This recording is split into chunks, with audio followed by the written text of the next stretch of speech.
दोस्तों नमस्कार, मैं आर के अग्रवाल BIS हमारे चैनल में आपका स्वागत करते हैं।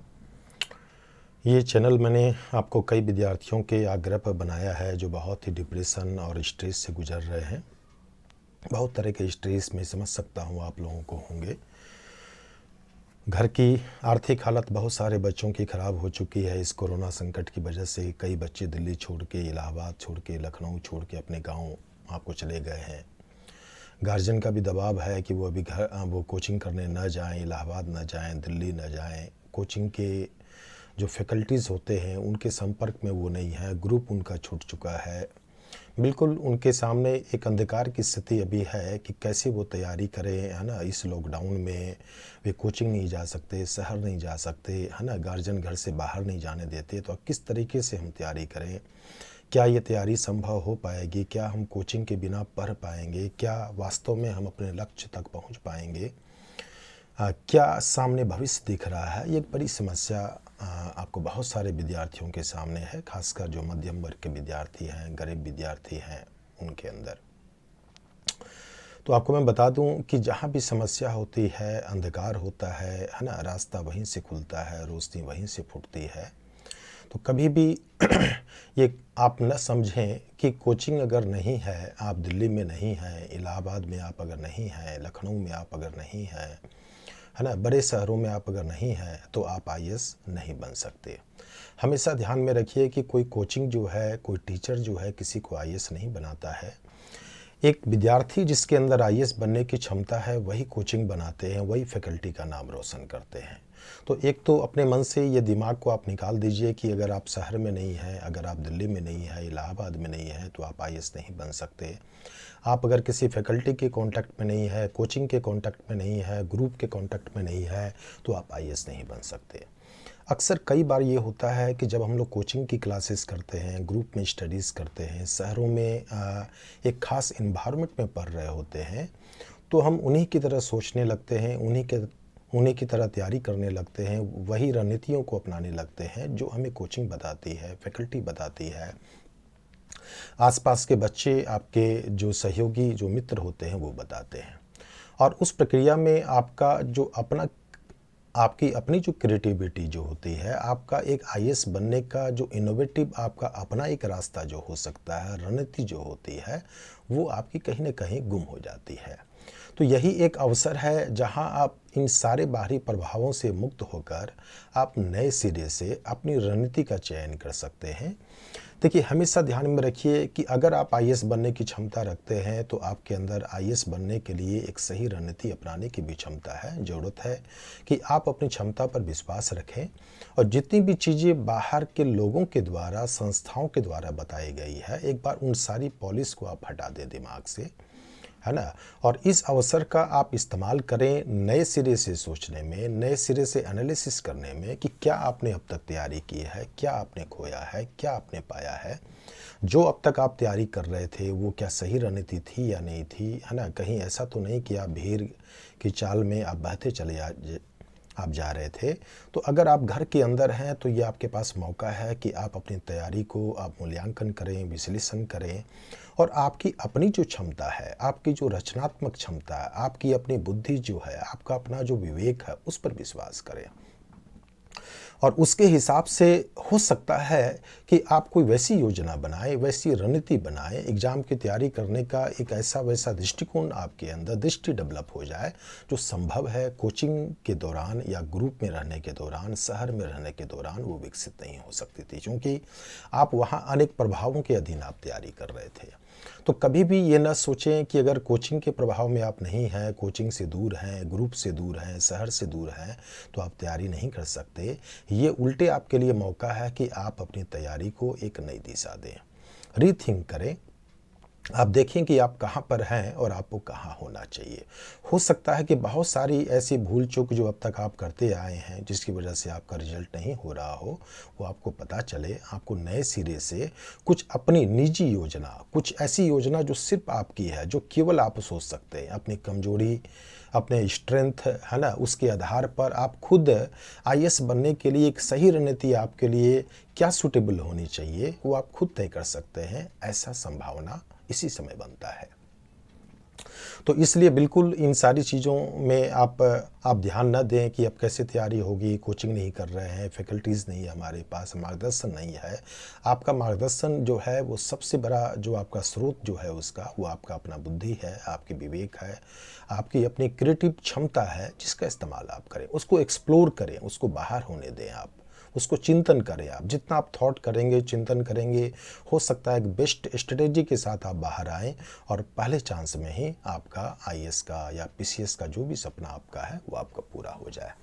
तो इसको आप एक संकट के तौर पर नहीं देखें, एक अवसर के तौर पर देखें कि अपनी मौलिक क्षमता को बाहर निकालने का, अपनी रचनात्मक क्षमता को बाहर निकालने का, अपनी एक अलग रणनीति को अपनाने का, जो आप भीड़ में नहीं अपना सके थे।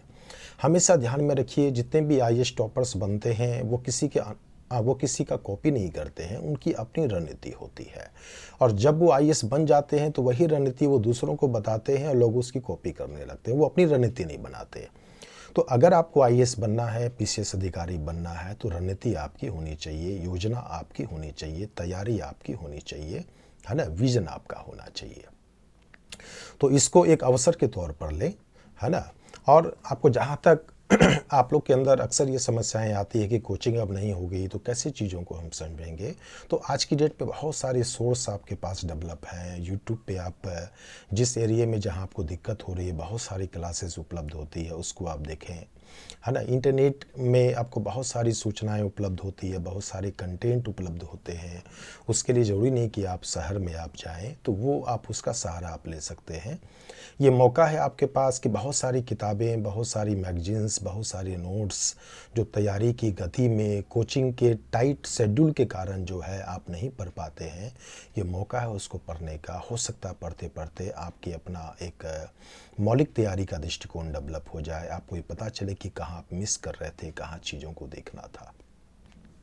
बहुत सारे ऐसे टॉपिक हैं, बहुत सारे ऐसे विषय हैं, बहुत सारे सब्जेक्ट ऐसे हैं, है ना, जो आप भीड़ में नहीं पढ़ पा रहे थे, कोचिंग के शेड्यूल में नहीं पढ़ पा रहे थे, दूसरों के प्रभाव में नहीं पढ़ पा रहे थे। लेकिन ये मौका है कि जब आप अपनी रणनीति बनाएंगे, हो सकता है उसमें बहुत सारी चीज़ें आपको इम्पोर्टेंट लगे जो अब तक आप नहीं पढ़ पा रहे थे। तो ये समय है उसको पढ़ने का, उसको देखने का, है ना। इस समय का इस्तेमाल कीजिए आप क्वेश्चन आंसर को एनालिसिस करने में, इस समय का इस्तेमाल कीजिए आप उस प्रश्न पत्र को सिलेबस के अध्ययन के आधार पर एक अपनी रणनीति को बनाने में, इस समय का इस्तेमाल कीजिए आप आंसर की प्रैक्टिस करने में, इस समय का इस्तेमाल कीजिए आप एडिशनल जानकारी, एडिशनल सूचनाएं, है ना, अपनी तैयारी की जो नॉलेज जो है उसको धार देने में। कई बार क्या होता है, गैप बहुत ज़रूरी हो जाता है रीथिंक करने के लिए। हम लोग जब शहरों में होते हैं तो एक मनोवैज्ञानिक दबाव होता है और हम कंटिन्यू एग्ज़ाम देते जाते हैं, ठहराव नहीं हो पाता है, जिससे हम सोच नहीं पाते कि आखिर दौड़ जो रहे हैं उसमें क्या हासिल हमें हुआ, कहाँ क्या कमी है जिस वजह से रिजल्ट नहीं हो रहा है। लेकिन जब आपको गैप मिलता है, आप एग्ज़ाम नहीं दे रहे होते हैं या आपने गैप कर लिया 1 साल का, तो आपको ये मौका मिलता है कुछ सोचने का, समझने का, अपने कमज़ोर पक्ष को पहचानने का। तो इसका इसमें इस्तेमाल करें। अगर आपके अटेम्प्ट अगर कंपल्सरी अगर नहीं है, आप 1 साल अगर गैप कर सकते हैं तो गैप आप कीजिए। आप आधी अधूरी तैयारी के आधार पर आप अगर एग्ज़ाम देंगे और आपको रिजल्ट निस्संदेह नहीं होगा, तो उससे आपका मनोबल और कमज़ोर होगा। तो एग्ज़ाम आप 4 बार दें, एग्ज़ाम आप 5 बार दें, एग्ज़ाम आप 10 बार दें, मुद्दा ये नहीं है, मुद्दा है एग्ज़ाम को आप पास कैसे करते हैं। आप 10 बार हथौड़ी का चोट लगा रहे हैं लेकिन जगह पे नहीं लगा रहे हैं तो उससे कोई फ़ायदा नहीं। लेकिन पूरी तैयारी के साथ, अगर एक इनोवेटिव तरीके के साथ, आप अगर फोकस के साथ अगर एक हथौड़ी चोट सही निशाने पर लगाएं तो वो काम कर जाती है और उसी से आपको मतलब है। इसलिए आप अपने मनोबल को कमज़ोर न होने दें। ये आपके लिए और मौका है अपनी क्षमता को निखारने का, क्षमता को बाहर निकालने का। आप किसी प्रभाव के अधीन नहीं हैं, तो आपकी जो अपनी मौलिक क्षमता जो है, क्रिएटिविटी जो है, वो बाहर आने की पूरी संभावना यहाँ पर बनती है। एक चीज़ हमेशा ध्यान में रखें आप कि अगर आपके अंदर चाह है तो राह अपने आप तैयार हो जाती है। तो अगर पढ़ने का जज्बा है, आईएएस को निकालने का आपके अंदर एक जुनून है, तो आप देखिएगा ये जुनून आपको घर पे रह के भी आईएएस बना देगा। इसके लिए ज़रूरी नहीं है कि आप दिल्ली में जाएं, बम्बई जाएं, इलाहाबाद जाएं। तो कभी भी इसको आप अपनी कमजोरी के रूप में न देखें, इसको अपने ऊपर हावी न आप होने दें। मनोबल बनाए रखें और ये मान के चलें, हो सकता है ऊपर वाले ने आपको अवसर दिया हो अपनी खुद की क्षमता को पहचानने का और खुद की क्षमता के हिसाब से अपनी एक अलग रणनीति बनाने का और उस रणनीति के आधार पर एग्ज़ाम में कीर्तिमान स्थापित करने का। देखिए, अगर आपके अंदर क्षमता है, आपके अंदर आईएएस बनने का वास्तव में अगर योग्यता है, तो आपको रोक नहीं सकता है। या वो आप घर से तैयारी करें, या आप किसी कोचिंग केंद्र में तैयारी करें, या आप किसी शहर में रहकर तैयारी करें। तो कभी भी ये ना सोचें कि ये लॉकडाउन है ना, सारी कोचिंग बंद है, हम शहर से बाहर आ गए, गांव में आ गए, माँ बाप घर से बाहर नहीं जाने दे रहे हैं, अब क्या करें, आईएएस का सपना मेरा टूट जाएगा। हो सकता है आईएएस के सपने को पूरा करने का अब यही समय है, आपको अपनी मौलिक रणनीति को विकसित करने का यह एक मौका मिला है। तो इसलिए अपना जो मनोबल है उसको बनाए रखने, अपनी तैयारी को अपनी एक मौलिक दिशा दें। इन्फॉर्मेशन के लिए इंटरनेट, यूट्यूब बहुत सारी चीज़ें हैं, उसका इस्तेमाल आप करें और पूरे जोश के साथ कि इस अंधकार से ही हम अपने प्रकाश का रास्ता हम ढूंढेंगे, इस जोश के साथ आप तैयारी करें। देखिए, आप जहाँ भी जिस भी परिस्थिति में हैं, उसी परिस्थिति में उम्मीद की किरण दिखेगी, आपको आगे बढ़ने का रास्ता अपने आप दिखना शुरू हो जाएगा और हो सकता है कि आप सबको आश्चर्यचकित कर दें अचानक आप रिजल्ट देखकर। तो इसीलिए घबराएं नहीं, इसको एक अपॉर्चुनिटी के तौर पर देख लें, है ना, क्योंकि आपको बहुत सारे बच्चे अभी घबराए हुए हैं, है ना, उनका मेंटल स्टेटस जो है इनस्टेबल है, उनका आत्मविश्वास कमज़ोर है, खुद पे विश्वास नहीं है। और ऐसी ही स्थिति में जो भी बच्चे अपनी अंदरूनी क्षमता को विकसित कर लेंगे, अपनी एक अलग रणनीति के साथ, पूरी मेहनत के साथ, आशावादी दृष्टिकोण से आगे बढ़ेंगे, वो इसी अंधेरे में जो है एक प्रकाश का स्तंभ बन के निकलेंगे और रिजल्ट से सबको चकाचौंध कर सकते हैं। तो इसलिए इसको एक अवसर के तौर पर देखें, इसको एक नेगेटिव तौर पर ना देखें कि आपके लिए मुश्किल की घड़ी है। तो मुझे उम्मीद है ये वीडियो आपको अच्छा लगा होगा, है ना। आपके अच्छा लगा है तो सब्सक्राइब ज़रूर करें, अगर आपने नहीं किया आपने कर ही लिया होगा, अगर नहीं किया तो सब्सक्राइब करें। दोस्तों को भी वीडियो को शेयर करें, इसी तरह के वीडियो आपको मिलते रहेंगे। कोर्स के भी मिलेंगे, अब कोर्स के धीरे धीरे हम लोग शुरू करेंगे। पहले कुछ बेसिक समस्याएं जो बच्चों की रहती है, तो बच्चों के ही आग्रह पर पहले हम लोग उसको हैंडल कर रहे हैं, फिर हम लोग कोर्स की चीज़ें जो हैं, है ना, उसको भी हम लोग आगे बढ़ाएंगे। तो इसी के साथ मैं अपनी बात को समाप्त करता हूँ। धन्यवाद।